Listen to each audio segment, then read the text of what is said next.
पुराण में कहा गया है, नाभिदेशे महाकालस्तन्नाम्ना तत्र वै हरः। भगवान महाकालेश्वर तीनों लोकों में पूजनीय हैं। आकाशे तारकामलिंगम, पाताले हाटकेश्वरम, मृत्युलोके महाकालम, सर्वलिंगम नमो। पाताल में हाटकेश्वर के रूप में और मृत्युलोक में महाकाल के रूप में स्थित भगवान शिव को प्रणाम।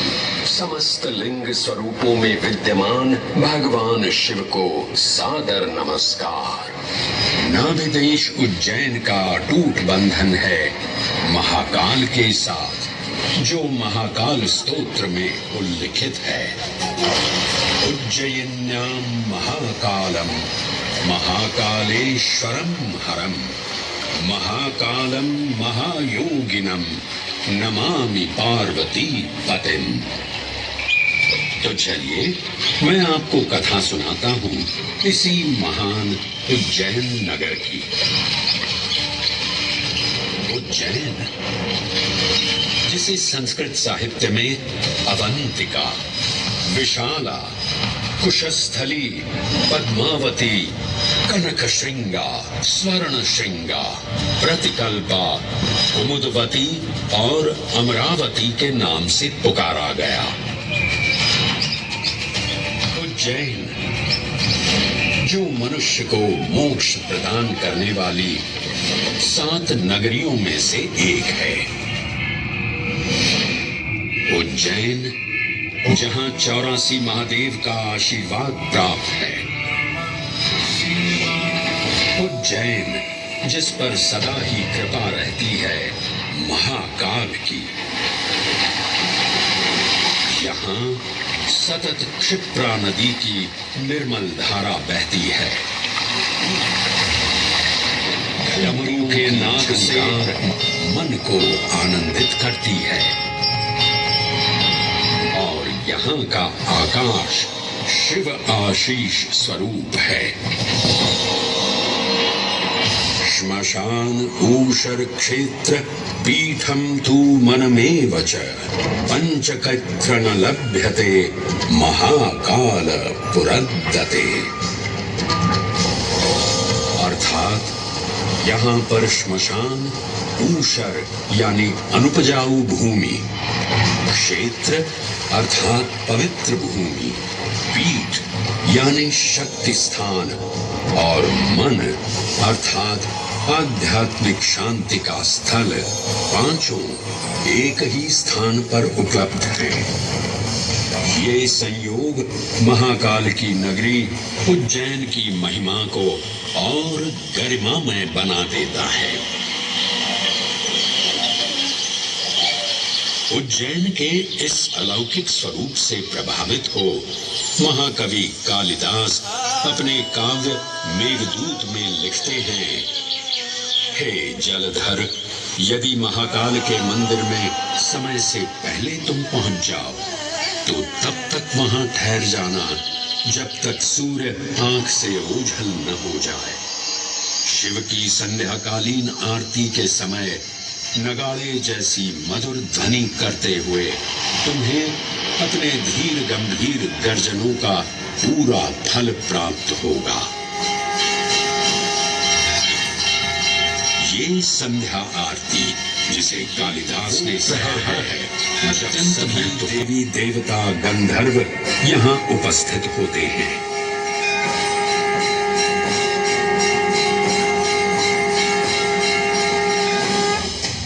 उज्जैन की महिमा अद्वितीय है।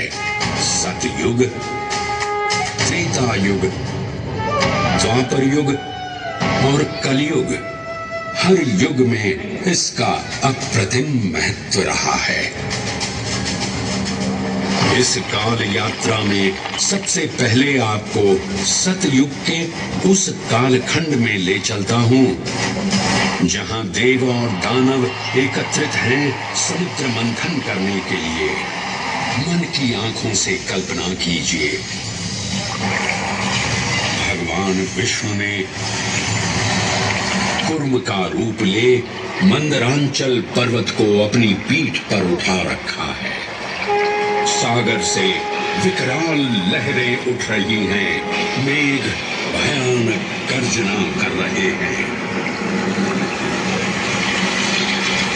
देव और दानव वासुकी सर्प को नेति बना और मंदार पर्वत को मथनी बना सागर को मथ रहे हैं कि तभी जल का पाप कालकूट विष निकलता है और पूरी सृष्टि को अपने ताप से झुलसाने लगता है। इस भयावह स्थिति ने देवताओं और असुरों के बीच हाहाकार मचा दिया। ये कैसा अनर्थ है?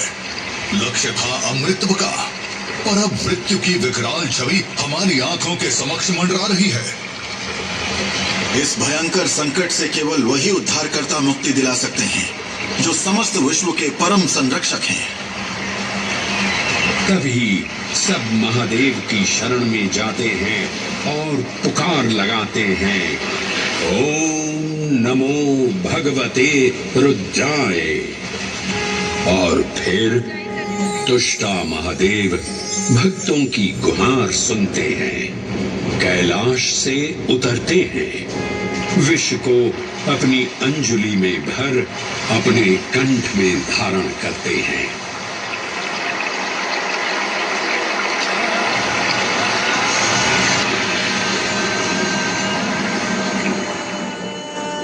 अंततो गत्वा सागर मंथन से अमृत कलश प्रकट होता है। जैसे ही अमृत प्रकट हुआ, दानवों ने इसे केवल अपने आधिपत्य में लेने की आकांक्षा प्रकट की और संघर्ष छिड़ गया। आज यदि हम इस अमृत को प्राप्त कर सकें, तो हम देवताओं पर हमेशा के लिए प्रभुत्व स्थापित कर पाएंगे। अमृत अपात्र हाथों में ना जा पाए, क्योंकि ये अपनी शक्ति का असीम दुरुपयोग करेंगे। इस अराजकता के परिणाम स्वरूप अमृत की कुछ बूंदें छलकी और पृथ्वी तक पहुंच गई। 4 स्थलों पर स्पर्श हुआ इन बूंदों का, हरिद्वार, प्रयागराज, नासिक और उज्जैन। अमृत की इन्हीं बूंदों के कारण उज्जैन में हर 12 वर्ष पर कुंभ सिंहस्थ मेले का आयोजन होता है। भगवान शिव की लीला देखिए, लोक कल्याण के लिए स्वयं विषपान किया और अपनी नगरी पर अमृत वर्षा करवाई। अमृत की पावन बूंदों से अभिसिंचित ये दिव्य उज्जैन भूमि रामायण के पृष्ठों में भी सम्मिलित हुई। सतयुग के बाद त्रेता युग में माता सीता की खोज में वानर सेना का यहाँ आगमन हुआ।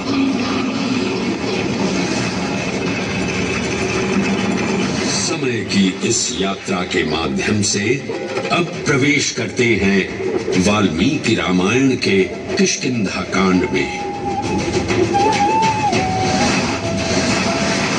वानर राजा सुग्रीव अपने यूथपतियों से सभी प्रमुख स्थानों पर जाने के लिए कहते हैं और उन्हें अवंती नगर यानी उज्जैन जाने का आदेश भी देते हैं। मेखला उत्कल के क्षेत्र, दशर्न के नगर, आब्रवंती, अवंती और विदर्भ के राज्य, साथ ही माहिष्का के आकर्षक राज्य में भी पूरी तरह से खोजना होगा। एक युग भगवान विष्णु के राम अवतार से संपृक्त और अगला युग उन्हीं के एक और दिव्य अवतार से समरस होना, ये अद्वितीय संगम केवल उज्जैन में ही संभव था। परंतु एक क्षण ठहरिए और ध्यान से सुनिए। ये हैं महाकाल के 1008 दिव्य नाम। हाँ, मैंने काल चक्र को परिवर्तित कर दिया है और अब द्वापर युग का शुभारंभ हो चुका है। विस्मय पूर्ण हो जाएंगे ये जानकर कि महाकाल के इन नामों को स्वयं भगवान श्री कृष्ण ने रच पिरोया था। महाकाल सहस्रनामा की ये अद्भुत रचना उस समय की है जब योगेश्वर कृष्ण उनके मित्र सुदामा और शेषावतार बलराम ने अवंती नगरी स्थित सांदीपनि के आश्रम में वेदांत दर्शन और शस्त्र विद्या की शिक्षा ग्रहण की थी।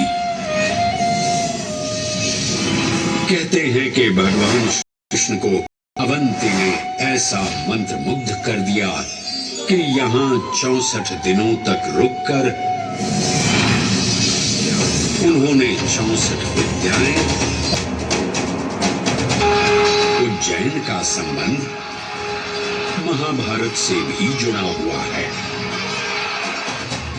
इस महान महाकाव्य के वन पर्व में उल्लेख किया गया है कि महाकालेश्वर मंदिर में स्थित कोटि तीर्थ जल का स्पर्श मात्र करने से अश्वमेध यज्ञ के समान फल प्राप्त होता था।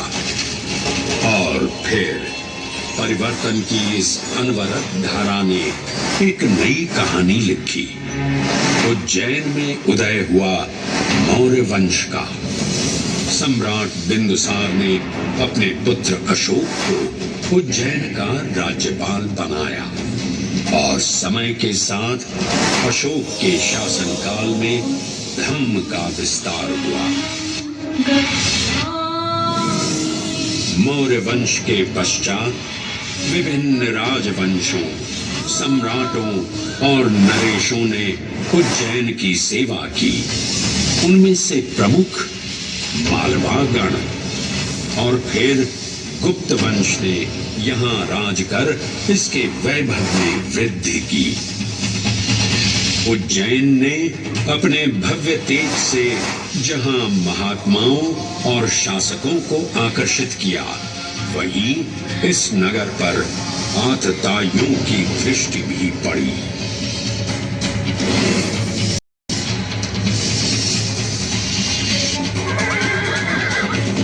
शक मध्य एशिया की खानाबदोश जनजाति थी, जिन्होंने उत्तर पश्चिमी और मध्य भारत के कुछ हिस्सों पर आक्रमण कर अपना शासन स्थापित किया।